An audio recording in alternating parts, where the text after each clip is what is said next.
Maintenant, voyons comment créer une étiquette de poutre, avec, par exemple, présentant plusieurs types. Donc avec une présentation où tous les textes sont sur la même ligne et puis une présentation où les textes seront, superposés. Donc par exemple, ici, on va faire une nouvelle famille d'étiquettes. Alors on peut passer directement par symbole d'annotation. On récupère toujours le même gabarit, donc étiquette générique métrique ici.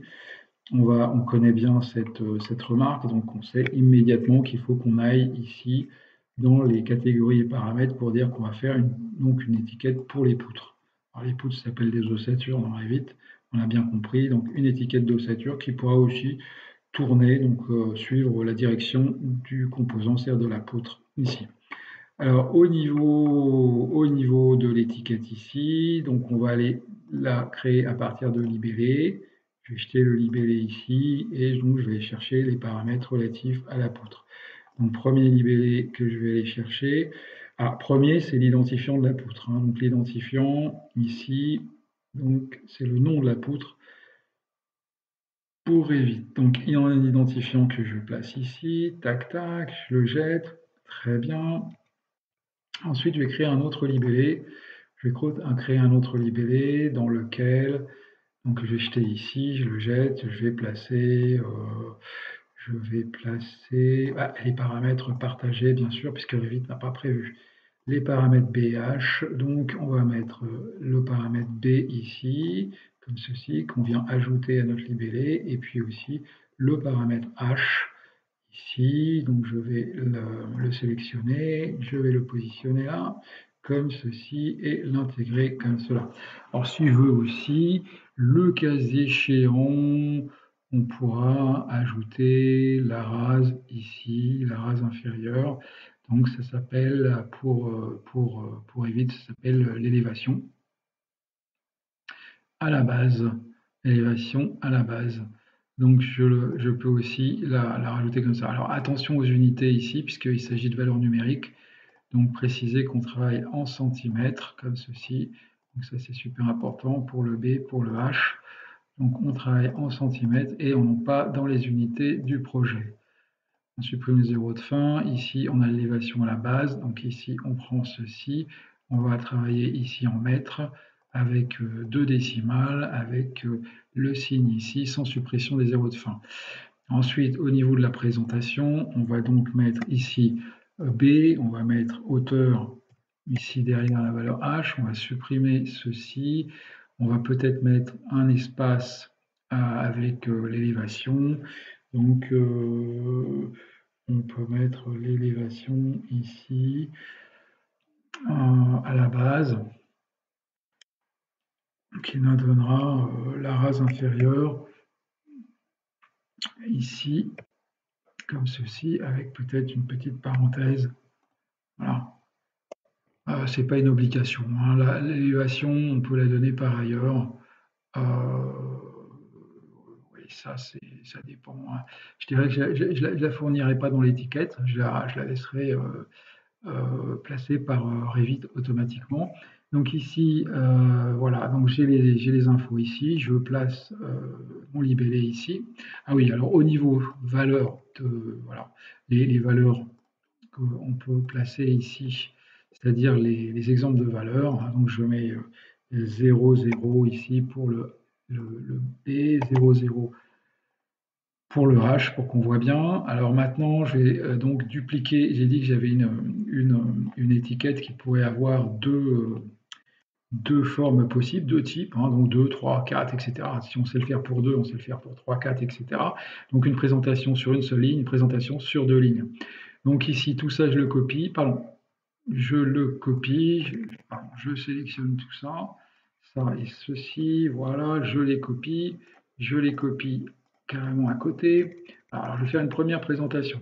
Donc, par exemple, pour dessiner sur une seule ligne, ceci, je vais le justifier à gauche, voilà, pas à gauche, à droite. Celui que j'ai placé à gauche, je vais le justifier à droite, justement, et puis ceci, je vais le placer à gauche. Je le place à gauche comme ceci, puis je vais concaténer tout ça. Voilà, on va se placer comme ça, on va se placer comme ça. Voilà, si on veut faire quelque chose de chouette, aussi, on pourrait dire qu'on va écrire le texte ici, hein, le texte, celui-ci, voilà, ces deux-là, ils vont rester comme ceci, avec par exemple, un caractère, on va prendre une couleur rouge, ici, voilà, pour faire ressortir, alors que les deux ici, on va les placer dans une police plus modeste, conforme à ce qu'on a d'habitude sur les plans, 2 mm, 2 mm 5, je valide comme ceci, hein, ça crée un petit contraste. Voilà, donc hauteur du texte, parlons, taille de la tabulation, non, hauteur du texte, 2,5 mm, j'applique comme ceci. Donc, je vais concaténer tout ça. Voilà, je vais placer ça ici. Ceci, je vais l'approcher. Voilà, on peut zoomer pour faire quelque chose de propre.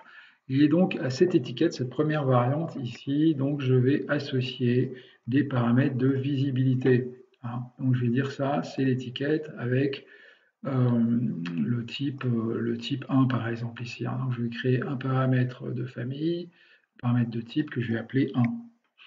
Voilà, 1 comme ceci. Tac, tac, et voilà. Et puis ici, je vais prendre ceci, je vais prendre cela, et je vais leur affecter un paramètre de visibilité, à nouveau, alors bien sûr, et puis là, je vais l'appeler 2. Pas beaucoup. Alors, pas paramètre partagé, non, non, non. Paramètre de type, de famille, on ne va jamais utiliser ça dans les étiquettes, ce type. Voilà. Et donc là, il ne me reste plus qu'une seule chose à faire, c'est de venir placer ceci et cela, voilà, faire une belle, voilà, je les laisse centrer, je vais les placer comme ceci, c'est très joli. Peut-être le décaler un petit peu, comme ça, voilà. Et puis ensuite, je vais placer tout ça aussi au centre comme cela, voilà. Très bien. Donc maintenant que j'ai mes deux présentations possibles, donc je vais ici dans les types de famille, je vais créer mes types. Donc il y aura un type, donc on a dit une seule ligne, comme ceci, et donc une seule ligne. Voilà, et puis un autre type que je vais appeler sur 2 lignes. Voilà, comme cela. Alors il y a juste un truc qui me chagrine, c'est que mes paramètres ici de visibilité, tac tac, ils sont ici, ce sont des paramètres de visibilité. Ici, voilà, que j'ai placé là et que finalement je ne retrouve pas. Voilà, je les retrouve dans Autres. Alors, oui, il y avait quelque chose d'un peu plus élégant, c'est les placer dans Visibilité. Bon, ça n'a aucune espèce d'importance, c'est juste pour soi-même, pour la rigueur personnelle ici, donc les placer dans Visibilité comme ceci. Voilà. Alors, on a nos deux types qui ont été créés, maintenant on va les paramétrer. Donc pour le type une ligne, c'est bien sûr les éléments dont le paramètre visibilité est égal à 1 qui vont apparaître, et en sens inverse, pour le type 2 lignes, on va bien sûr n'afficher que les composants qui ont un paramètre de visibilité égal à 2. Voilà, donc ici on a terminé, on va faire un fichier enregistré sous famille. On va l'appeler HD étiquette ici poutre. Étiquette poutre. Voilà, donc c'est le nom suivi de B fois H. Voilà, c'est pas mal de le rappeler. Je fais ici enregistrer, je vais charger dans ma famille comme ceci dans mon projet. Alors évidemment, avant de l'utiliser, ce serait pas mal, c'est de donner effectivement un nom. Je peux donner un identifiant. Là c'est la travée T101. Ici, voilà. Alors ici, T101, elle me dit qu'il existe déjà. Bon, peut-être qu'il existe déjà, on va regarder. Voilà, ici, qu'est-ce qu'on a? On va appeler ça T102. Voilà, etc., etc. Donc au niveau de l'étiquetage, maintenant, c'est très simple. On étiquette, on va approcher le curseur de la poutre et automatiquement, on a bien sûr ici la bonne étiquette qui va se présenter comme ceci. Voilà, donc je clique ici, hop, j'ai l'étiquette. Alors ici, il y en avait déjà une qui était posée, hein. Donc je vais déplacer la mienne. Celle-ci, je vais la virer, elle est moche. Ça aussi, c'est moche. Voilà. Donc voilà, on a l'étiquette qui s'est positionnée. L'étiquette, bien sûr, n'est pas renseignée quand on a... voilà. Donc je recommence la manip, hein, l'étiquette, tout simplement. Voilà. Ici. Ouais. Ici, j'étiquette cette poutre aussi, voilà. Bon, ici, je supprime ces vieilles étiquettes. Alors ça, c'est les étiquettes HD, hein. C'est les poutres HD, bien sûr, qui sont concernées. Les autres poutres ne fonctionnent pas. Donc les poutres HD fonctionnent. Donc on a les belles étiquettes. Alors, plusieurs remarques. Ces étiquettes, elles lisent bien sûr la section, le nom. Si jamais le nom n'est pas renseigné, on peut aussi utiliser l'étiquette pour renseigner l'identifiant de la poutre, ça, évidemment. Et puis, on a les variantes. Donc, du coup, l'étiquette existe suivant deux types, hein. Donc, l'étiquette HD, étiquette poutre, nom, peut être présentée sur une ligne ou deux lignes, voilà, tout simplement en modifiant le type, comme ceci. Donc, ça, voilà, ça permet avec une seule famille, d'imaginer autant de présentations que l'on souhaite. En ce qui concerne la cotation des niveaux de poutres, on peut utiliser dans annoter ici l'annotation de poutres. Cette annotation de poutres permet par exemple de placer sur nos poutres directement l'étiquette qu'on choisit. Donc ici HD étiquette poutre ici, voilà. Donc ça au-dessus et en dessous, on peut bien sûr positionner l'élévation de la poutre. L'élévation de la poutre, soit par rapport à un zéro projet, soit par rapport relativement à un niveau comme ceci. Voilà. Ça peut se faire soit sous forme d'étiquette, étiquette d'ossature, voilà, soit sous forme de code d'élévation. Voilà, on affiche ici la rase inférieure. Voilà. On valide et automatiquement, en tout cas ça va fonctionner sur les poutres qui n'ont pas encore été étiquetées. Si on veut le placer sur les poutres, même sur les poutres qui ont déjà été étiquetées, on clique ici sur supprimer les codes d'élévation et les étiquettes des poutres existantes et là on a automatiquement le résultat. Voilà. Voilà. Donc ici, bon, ici on voit, c'est une cotation, c'est une cote d'élévation. Donc on peut bien sûr modifier cette cote d'élévation. C'est très facile, hein. Donc là, elle n'est pas forcément à notre goût.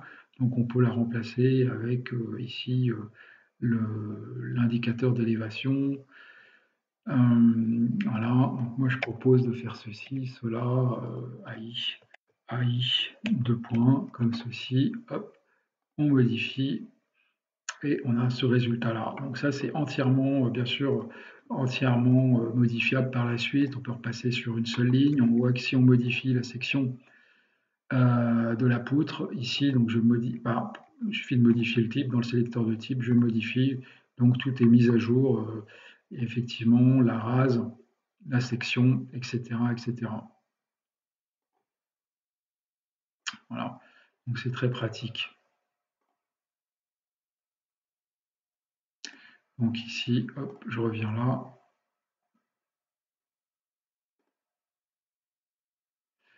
C'est une petite erreur, je le vois ici, sur le type, il a été mal renseigné, ce qui explique les petites erreurs qu'on voit ici. Voilà. Voilà le principe. Donc attention toutefois sur les réservations qu'on a placées, peut-être là c'est une idée, c'est faire en sorte qu'elles soient bien attachées comme ceci, comme cela, les verrouiller sur les faces de la poutre. Voilà, donc une manière de créer une étiquette de poutre, ensuite d'étiqueter de manière automatique les poutres grâce à annotation de poutre dans le ruban annoté.